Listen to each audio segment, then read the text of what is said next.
जो आप एसिड वेसिड आप लोग सफाई के लिए रखे रहते हैं, अगर वो किसी बच्चा कोई गिरा देता है तो उससे भी बर्न हो जाता है।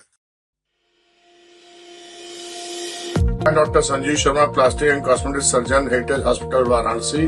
विगत 25 वर्षों से मैं यहाँ कार्यरत हूँ और हम लोग सफलतापूर्वक जले हुए रोगियों का बर्न के केसेस का इलाज कर रहे हैं। बर्न के बारे में या जले हुए रोगियों के बारे में मैं थोड़ा सा प्रकाश डालना चाहूंगा। एक तो आज तो ठंडी का मौसम है, लोग आग तापते हैं या हीटर जलाते हैं तो उससे आग से जल सकता है आदमी, और बहुत बार बिजली की शॉर्ट सर्किट होना, हाई टेंशन वायर ऊपर होने की वजह से इलेक्ट्रिक बर्न भी हो जाता है। मुख्यतः हम लोग को यही दो ही बर्न देखने को मिलते हैं, थर्मल बर्न या इलेक्ट्रिकल बर्न।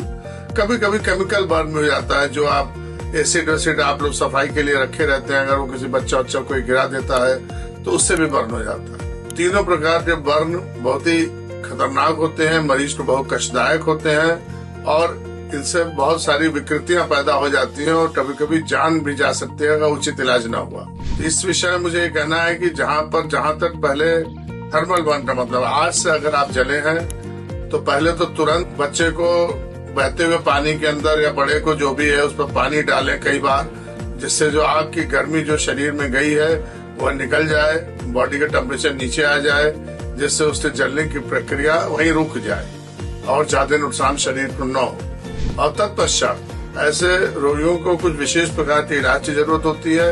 आप अपने निकट या दूर कहीं भी एक ऐसे स्थल पर जाएं जहां पर प्लास्टिक सर्जरी विभाग हो, वहां पर प्लास्टिक सर्जन 24 घंटे कार्यरत हो और उनके इलाज में तुरंत जाएं।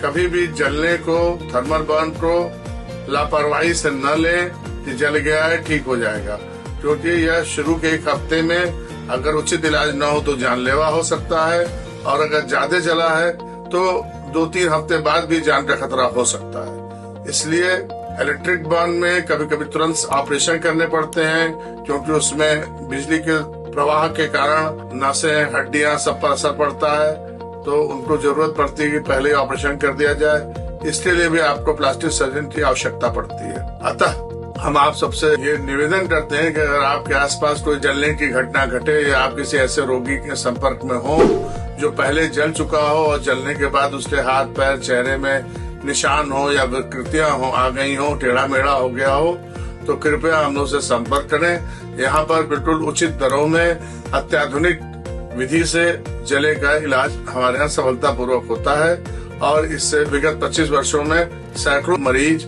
ऐसे आ चुके हैं। और एक स्पेशल बात ये मैं कहना चाहूंगा कि बच्चों के जलने में विशेष ध्यान रखें, क्योंकि बच्चे जलने के बाद खेलते कूदते रहते हैं और पता नहीं चलता कि कितना गंभीर रूप से उन्हें नुकसान पहुंचा है। अचानक से बच्चे की जान को खतरा हो जाता है। इसलिए बच्चे के जलने में तो विशेष तौर पर बिल्कुल भी घर पर न रुकें, चाहे वो गर्म पानी से जल गया हो या आग से जला हो या गर्म दूध जल गया हो, तुरंत अस्पताल में संपर्क करें जहां पर प्लास्टिक सर्जन हो और बच्चे का इलाज करा लें। और बच्चों में हीलिंग बहुत फास्ट होती है।